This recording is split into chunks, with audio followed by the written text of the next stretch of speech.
আসন্ন ত্রয়োদশ জাতীয় সংসদ নির্বাচন নিয়ে কোনো কথা বলতে রাজি হননি আইন, বিচার ও সংসদ বিষয়ক উপদেষ্টা আসিফ নজরুল।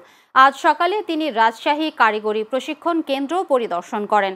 এ সময় সাংবাদিকরা আগামী জাতীয় সংসদ নির্বাচন নিয়ে প্রশ্ন করলে তিনি জানান, নির্বাচন নিয়ে কথা বলতে তিনি রাজশাহীতে আসেননি।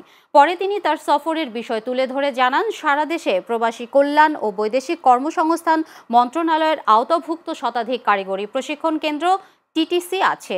এখানে যারা প্রশিক্ষণ নিচ্ছেন তারা পরবর্তীতে কর্মসংস্থানের জন্য দেশে বিদেশে গুরুত্বপূর্ণ ভূমিকা রাখছেন। মেয়েদের যে টিটিসি রাজশাহীতে অবস্থিত সেটি বাংলাদেশের মধ্যে অন্যতম। এর আগে আজ সকাল 10টার দিকে তিনি প্রশিক্ষণ কেন্দ্রের বিভিন্ন কার্যক্রম ঘুরে দেখেন এবং প্রশিক্ষণার্থীদের সঙ্গে কথা বলেন। এ সময় রাজশাহী জেলা প্রশাসক সহ টিটিসির ঊর্ধ্বতন কর্মকর্তারা উপস্থিত ছিলেন। এখানে এত নিষ্ঠার সাথে সবাই কাজ করছে দেখে খুবই ভালো লাগলো। এমনি রাজশাহীতে আসলেই মনটা ভালো লাগে, এত সুন্দর একটা শহর, এত পরিচ্ছন্ন। আর আপনাদের রাজশাহীর মানুষজনকে আমি খুবই পছন্দ করি। তো আপনাদের টিটিসিটা দেখে ভালো লাগলো।